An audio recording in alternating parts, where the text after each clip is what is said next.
Hello, this is a guy who likes fanfiction and is too lazy to read, so here is Traitor's face in audio form. Check the description for the links to the author. Chapter 36, Fear and Friendship. Air nomads weren't supposed to hate. Part of their respect for life was finding beauty and worth in everything. Certainly, it was okay to be sad, sickened, and even angered by things that some creatures do, but long-burning hate was an emotion that would inevitably hurt the hater most of all. Sorrow could lead to empathy, affliction could lead to healing, and fury could lead to strength, but hate was just poison. A good monk existed beyond a place of hate. Except Aang was pretty sure that he was starting to hate the ugly, one-eyed face of Prince Zuko of the Fire Nation.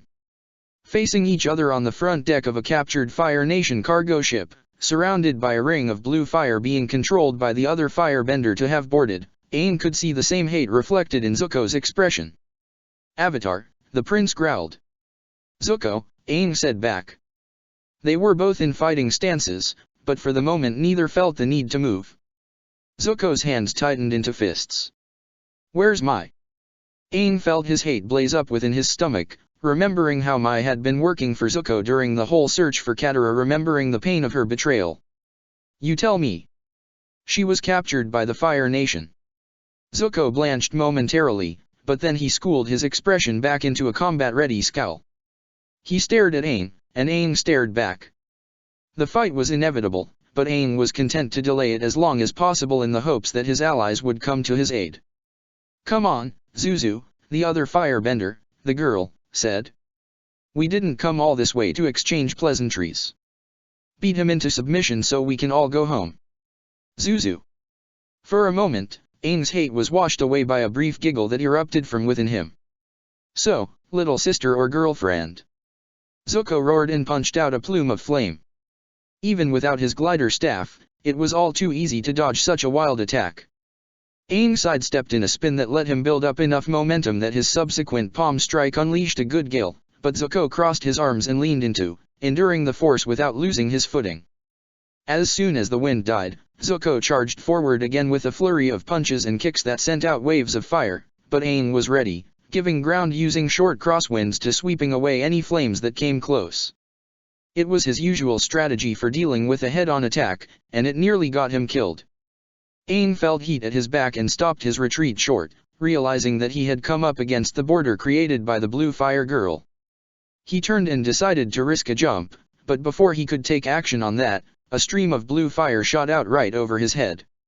He glanced at Blue Fire Girl, and found her in an arrow stance with two smoking fingers still extended and a smirk on her face. "No, no," she cooed in a voice like thorns covered in honey. "You and my brother have business to complete." She was somehow maintaining a thick wall of fire at the same time she could still unleash precision attacks. Who was this girl? But it didn't matter. He already had a date. Aang decided to dodge another wave of Zuko's plain orange flames by throwing himself into a forward roll that carried him under the attack. He had a brief glimpse of Zuko's surprised face before Aang came up again for a solid tackle. Together, they crashed to the deck, and Aang made sure that Zuko was flat on the ground before flipping up again to land on his feet. Zuko himself was quick to recover and scrambled back to his own feet, but by then Aang was behind him, completely out of sight. Zuko tried to turn, but Aang circled towards the prince's blind side, staying functionally invisible. The trick had worked pretty well back on Crescent Island. There was no reason it wouldn't work just as well right now. Except Aang must not have spent enough time thinking of reasons, because Zuko suddenly bowed at the waist and snapped his right leg back for a fully extended rear kick. Aang backpedaled from the boot that nearly buried itself in his stomach, but couldn't move fast enough to keep the resulting fireball from exploding in his face. Reality became a burst of blinding light in a crack like the sky shattering. When it came back, Aang found himself face up on the ship's deck of the ship with the skin on his face and hands flaring with pinching pain. He heard a roaring, and it took him a moment to realize that he wasn't the one making the sound. It was too loud, too deep, too vibrant. Appa had decided to enter the fight. But when Aang cautiously cracked open his eyes to see what was going on, he spotted Blue Fire Girl making a stand between Zuko and Appa's flying approach, taking a strange stance and moving her arms in wide arcs. Electricity began to crackle between her hands and the deck of the ship. Aang shrieked in denial and lurched to his feet as the girl unleashed the power of lightning at Appa. Mai emerged from the darkness of her own numbed mind when she felt a thin finger poking her face. She opened her mouth to tell Tom Tom to knock it off and go annoy Mother when she remembered that they were both probably dead, executed by the royal family in retaliation for her betrayal of Zuko. But wait, hadn't Mai also maybe gotten Zuko killed when Aang's avatar state had blown Crescent Island's volcano? Confused at whose deaths, exactly, she was responsible for, she opened her eyes. She was chained once again to a dark stone floor, back in the cell where the weird earthbenders had been keeping her in between those odd questioning sessions. Just remembering the lantern and the droning voices made Mai shudder and shut her eyes again. But the finger kept poking her face, so Mai opened her eyes and sat up. There was a girl in her cell, a petite teenager with a helmet of hair and clothes that might have green and yellow at some point in a distant age, standing and grinning like this was a pleasant day at the park. Mai started to say, "Who dash?" But the girl shoved a hand over Mai's mouth, whispered, "Don't scream," and then stomped the floor to turn it into a steep slide that started right beneath Mai's butt. She didn't scream, but she did forget to breathe for the duration of the trip. Mai skidded to a stop into the dull but still ice-searing green light of a crystal lantern. She raised a hand to shield her eyes as the petite earthbender let go, but didn't get a chance to acclimb it before she was attacked with a crushing hug. She squeaked with pain even as the medhugger did the same thing in a voice that she recognized. "Sokka!" Mai blinked her eyes rapidly to make them adjust to the light, and sure enough, the image of a stupid water tribe boy holding the side resolved itself in her vision. "Ah," he gasped. "I keep forgetting about my broken rib." Straightening, moved gently to pat Mai's shoulders, and she noticed that he didn't seem to be wearing chains like she was. "Still, I'm glad you're okay. You took a pretty bad hit when they got you. And I saw how you made the choice to try to save me, instead of properly defending yourself, and that really just got us both captured by freaky evil earthbenders, but well, it's the thought that counts, and I appreciate it." Mai blinked at him. You're welcome." She wasn't quite sure how to deal with this, considering that not long before they had been captured, she had actually tried to pull a sword on him as a result of a stupid argument. The whole thing just made her feel embarrassed, so she shoved his hands off her shoulders, making her chains clink annoyingly. "Us broken-down warriors have to stick together, I guess." She decided that was about all that needed to be said about the matter, so she turned to look around at the rest of the gathering. They were a ragtag bunch, men and women in dirt-stained clothes that made them seem like the spawn of the tunnel walls around them. Yet Mai could see that their bodies were hard and strong, and they stood in ways that projected the appearance of relaxation but really were just a shift of weight away from solid attack stances. Their bare feet gave them all away as earthbenders, and the symbols of the Earth Kingdom they all displayed somewhere on their clothes gave them away as rebels. The only one Mai couldn't peg was the girl who had freed her. That one also had the bare feet of an earthbender, but she stood with hands on her hips, presenting herself as a target without fear, and she didn't have the circular earth sigil anywhere on her. She was also staring at nothing, and yet was also clearly paying attention to Sokka's gushing. He noticed where Mai was looking, and whispered, "She says she's the Earth King. Play along. Play along. Play along." The girl grinned in a way that reminded Mai all too much of Azula, and twisted her right foot in place. A shaft of stone rose up out of the ground to strike at Sokka's left shin, making him bark with pain and hop backwards, which made his bark become a hiss as he shifted to favor the side with the broken rib. The girl laughed and added, "I am the Earth King, by right of blood and combat. And don't you forget it, dunderhead." Mai was suddenly very aware of her complete lack of weapons. She stood up and bowed low at the waist with enough smoothness that her chains didn't even rattle. "Your Majesty, I apologize for my rube of a companion. I am Lady Caldera Mai, and you have our gratitude for freeing us from our captivity." The girl claiming to be the Earth King stuck her nose in the air. "Your manners please us," she said in sarcastic mockery of a formal tone. "Perhaps we won't order you fed to our royal badger moles." Well, she certainly had a better sense of humor than Azula. Maybe this wouldn't be so bad. "Your Majesty, may I ask who you were before taking your station? I was under the impression that all of the Earth Kingdom royalty had been purged by the Fire Nation." "Then you were clearly misinformed. The Beifong clan shares some distant blood with the kings and queens of Ba Sing Se, as formally recognized by all of the living earth sages after I beat them up. You may address me as King Toph, or your royal super strongness, or dash. Or maybe you'd like a kick in the teeth, you stuck-up child, Mai drawled. She knew of the Beifongs, of course, and given the oddness surrounding the victory at Jailing, she could even accept that this petite girl was one of the family's survivors. However, they had no relation to the Earth King's line, just their own substantial money and history. And Mai had the feeling that this kid was a kindred spirit when it came to the ways of fancy. She put on a smile that she usually reserved for joking with Ty Lee. I hope my boots are worthy of bloodying royalty. King Toph barked a laugh, walked over to Mai, and punched her in the shoulder. It wasn't a soft punch, either, and Mai had to bite back a hiss of pain. I like you, lady. Toph shoved Mai back against the wall of the tunnel with one hand, and then placed the other flat on the stone beside Mai's head. Just answer me one question, and I'll let you sass me to your dark heart's content. Your water tribe buddy there told me this great story about the Avatar and epic quests and all that mud, including the part where you lied to everyone like a heel sucker and wound up betraying everyone who gave 2 shakes of badger moles but about you. So who are you loyal to now?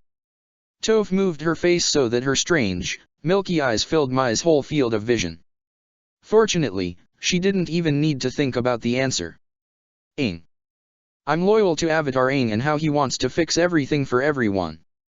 Toph tilted her head a fraction of a degree. Then she moved back and smiled. Glad to hear it, Lady Caldera Yu Mai. The faux formal tone was back again. Mai stepped away from the tunnel wall and brushed her clothes off. Of course, her robes were all completely filthy past the point of ever getting the stains out, but it gave her chained hands something to do. So what was all that about? You're satisfied with my word of honor? Nah. As the incarnate goddess of the earth itself, I can taste the difference between truth and lies. Toph stuck her tongue out at Mai and wiggled it. Right, my loyal subjects. All of the other earthbenders fell to their knees and bowed, saying simultaneously, the Earth King separates the truth from the lies and guides us. That's right. Go me. Toph pumped a fist in the air and sauntered off down the tunnel. Someone get those chains off of her, and then the last one to the badger moles is a hog monkey. Mai couldn't bring herself to do anything but stand there blinking as one of the earthbenders began picking the locks on her wrist monocles while the rest trotted off after their supposed monarch. She was only prodded back into sanity when Sokka tapped her shoulder. You okay? Mai shook herself. Other than wondering if I lost my mind after that last interrogation session, sure, I'm just keen. Well, if you've lost your mind, I've lost mine in the same way. The Earth King girl is she's a bit much, huh? Could she really have some kind of spirit power that lets her see lies? Her eyes are pretty weird. He hissed and motioned for her to lower her voice. She's blind, not magic. Slush, and here I thought Aang could say some embarrassing things. Blind. Seriously. It took Ty Lee an eternity to uncurl herself on the floor and climb the metal stairs back up to the cargo ship's main deck. At several points, her limbs shook too hard to support her weight, and she collapsed on the cold, sharp steps, fighting the urge to barf. At those times, she would remember all those little incidents from her childhood, when she or Mai would do something that Azula didn't like. Sometimes, it would be as simple as doing a cartwheel better than her princess, and getting shoved to the ground for it. Other times, it would be loving something that Azula didn't have under her complete control, like a nice teacher or sparkleberry pudding. In those cases, she would make it her mission to poison any feelings about those things with bad experiences. And Azula could make experiences very bad. Ty Lee knew Azula did those things because she was insecure and dependent on her friends. She felt sorry for the princess, what with her mom all disappeared and having the pressures of being royalty and stuff.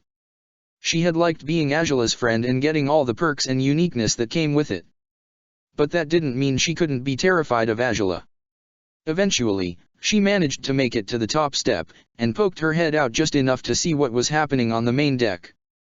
The first thing she saw was blue fire, and she reflexively ducked back out of the view and whimpered. When Ty Lee realized that she couldn't feel heat and so the fire couldn't be anywhere near her, she tried taking another look. This time, she got a better view of the situation. There was lots of blue fire, but most of it was at the far end of the ship, at the front or the bow or whatever, cutting it off from the rest of the main deck. Ty Lee caught a quick glimpse of the tattooed top of Aang's head popping up over the top of the flames, but then he was lost to sight again. Then Ty Lee spotted Azula herself. She was wearing black armor with gold trim, just like Prince Admiral Iroh had the few times Ty Lee saw him, and she fighting with all the grace and efficiency expected of royalty. Ty Lee agents were attacking her, shooting those hard black panels of stone out from under their robes, but even Ty Lee could see that they were running out of rock. Those meanies probably shouldn't have thrown so much of their supply at simple sailors. Azula knocked the rocks aside with the vambraces on her forearms, only dodging when she needed a new angle on a target. As Ty Lee watched, several of the Dai Li attacked in quick succession, firing stones in a pattern to try to box Azula in against the ship's rail. Ty Lee shook her head at the pointlessness of it, and sure enough she saw Azula move in an unexpected direction, punching through one of the stone projectiles with a fist covered in flame and following that up with a series of kicks that sent waves of flame toward her attackers. Several of the Dai Li agents fell to the fire, joining the rest of the bodies scattered across the deck. There was no small number of them. Quite a few Dai Li agents had fallen, and although some of them still showed signs of life and motion, none seemed to be in a condition to rejoin the fight. The one that hurt Ty Lee the most was Appa's still form, all the way over by the wall of fire that had Aang trapped. The sky bison was lying on his side, a line of fur above his legs blackened and smoldering. Ty Lee wasn't sure if Appa was breathing. She ducked back down on the stairs and let out a sob. Azula was here to destroy everything, to kill everyone. And it was all because Ty Lee had been bad and somehow became an airbender. It was all her fault. Which meant it was up to her to do something. She reached for the top stair again, intent on pulling herself up to join the fight, but her hand was shaking too much to get a grip on the metal. That was when Ty Lee heard steps on the stairway behind her, and she turned to find Katara rushing up to the main deck. Ty Lee! Katara blanched and moved to uncork one of her waterskins. Where are you hurt? Ty Lee shook her head. Not dash a sob threatened to escape her throat, but she forced it back down. Not hurt. Afraid. Katara blinked. Ty Lee nodded. Princess Azula is out there. Then she cringed, ready to be screamed at for her cowardice. Instead, she felt Katara's soft hands on her back. Ty Lee looked up into blue eyes beneath a dark hat, and Katara said, I understand. I'm afraid, too. Every time I go outside and look up, she shook her head. I'm afraid of the sky. It's the stupidest thing. But I am. And I need to go out there wearing my dumb hat. I'm going to do that now, because they need my help. Please, if you can, come out and help us. I think we're going to need your help, too. Then Katara was gone, and Ty Lee was alone. The body of another Dai Li agent fell near the stairs, one more casualty of her cowardice. Aang knew why he was losing. He was filled with anger, sickness, and sorrow, but instead of being able to deal with those feelings, being able to turn them into portals to serenity, they were anchored in his body by the sheer hate that was poisoning him after Appa's fall. Blue Fire Girl had somehow harnessed the power of lightning itself in her hands, and unleashed it at Appa as he flew towards her. It was a miracle that Appa hadn't been turned to ash on the spot. Instead, he had used a twitch of his massive tail to slip out of the Blue Fire Girl's line of sight, escaping the actual bolt of lightning. The problem was that lightning wasn't content to simply pass its victims by. Electricity had crackled between the sky bison and the near miss, setting a patch of Appa's fur on fire and knocking him twitching out of the air with a pop. His body had fallen behind the wall of blue flames, beyond Aang's sight. With nothing else to go on, Aang couldn't stop the fear from flooding in, from letting him picture the lifeless body of the last sky bison lying charred on the deck. And it was all Zuko's fault, all the result of his insane quest. First it had cost Mai's friendship, and now maybe Appa's life. That's why Aang hated Zuko so much. That's why he was losing. He could feel how sloppy his airbending forms were. He knew that he needed some kind of strategy even as he simply pressed a straightforward offensive, but couldn't bring himself to focus long enough to make one. He even knew that Blue Fire Girl was the more dangerous of the two, and that she should be his main target, but never quite found an opportunity to go after her. Aang could do nothing but stupidly attack Zuko. He was losing, and he had the burns to prove it. Distantly, as Aang hammered at Zuko's crossed arms with a stream of wind that didn't seem to be accomplishing anything, he could hear the sounds of whipping and surging water that always followed Katara into battle. And yet he couldn't see her, so she must have brought the fight to Blue Fire Girl. More fear struck at his heart, and more hate filled his mind. Aang's wind died, and Zuko surged forward with flaming fists. Aang dodged each one, but he moved by instinct and found himself tripping over a foot that had been placed into his path. He had no sooner smacked into the deck than Zuko's weight was on top of him, twisting his arms behind him and hooking his legs. Aang was caught. Caught in his hate. "It's over," Zuko growled, and Aang couldn't disagree, even if Katara won her duel. Aang just didn't have any more worthwhile fight in him. That's when the arrival of a newcomer eclipsed the sun in the sky. Aang angled his head to look up, and could vaguely see Zuko doing the same at the edge of his vision, but he couldn't quite make out the details of who was falling towards him. The silhouette was almost like that of a Dai Li agent, with the same hat and flowing robes, but the shape wasn't quite the same, and rather than long, wide sleeves, this newcomer had thin, feminine arms. She landed just beside him, standing tall, and Aang had a glimpse of grayish-gold eyes mostly gray in this sunlight before she slammed a fist right into Zuko's face. Wearing the remnants of a Dai Li uniform, the spiked cone hat, a shirt that she had torn and tied up to fit her, half an outer robe turned into billowing pants, and a mask over the bottom half of her face made from a strip of leftover fabric, Ty Lee flew into battle with the power of the winds in her fists. She knew she couldn't fight like she usually did, targeting chi meridians and striking to disable. Azula would recognize that. So Ty Lee did something she had never let herself do before. She struck to hurt. She punched Zuko right in his nose and followed it up with a pair of chops to his ears. He cried out and raised his arms reflexively, so Ty Lee shoved him. He swung back, falling off of Aang and crashing down on his back. Ty Lee never would have done anything to him while he was down, not the nervous boy she remembered, so for the sake of her disguise she proceeded to kick him repeatedly. She kicked his thighs, kicked at the arms that protected his head, kicked anywhere he wasn't wearing armor. Zuko was always tough, though, and weathered it as he fought his way to his feet. So Ty Lee grabbed the front of his armor, spun around once, and threw him right over the ship's railing. "Bye-bye, Zuko. Time to deal with Azula." Ty Lee left the same way she came, getting a running leap at the walls of blue fire and then summoning a wind to slam into her and carry her body as far as it could. She wasn't a very good airbender yet, so she still wound up passing through the tips of the flames and picking up some burns. But no one who had a problem with pain could become a weapon of the Fire Nation. She landed in a run and went straight for Azula. Ty Lee could hear her princess's laughter, could hear the sneering taunt of, "You're good, waterbender, but it's obvious your training was lacking. You're as much a stranger to your element as you are to the sky." She hated that taunt, hated Azula's cruelty, hated that it was something she could hear herself saying with different and less sophisticated wording. She hated that she would have enjoyed the hurt in Katara's eyes. But it took too much work to worry about hate. Instead, Ty Lee focused on not throwing up in her mask as she charged at her princess. Azula heard her coming, of course, and even as she was dodging a wave of icicles from Katara she turned to Ty Lee and flung a wave of flames. Ty Lee leaped over them in a forward flip and kicked out with both legs, slamming into Azula on her armored chest and then somersaulting off for an easy landing. Then she was charging forward again, raising her fists to Azula. Her princess was fast, but Ty Lee had fought faster back in that sinkhole, when she was locked in combat with Aang. Azula was still reeling from the kick when Ty Lee was back in and attacking, chaining together punches to the face and an elbow smash to the throat and knee strikes to thighs and kicks to the knees and a shove with both arms, and Ty Lee realized that she was screaming herself hoarse. Only about a third of Ty Lee's blows got through Azula's frantic attempts to defend herself, but at the speed she was hammering away at her princess, a third was still enough to send Azula into a panic.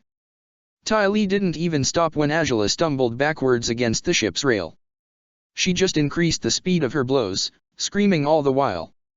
She wasn't sure how long the fight had been going on when Azula dropped any attempt at defense and let the hits land home.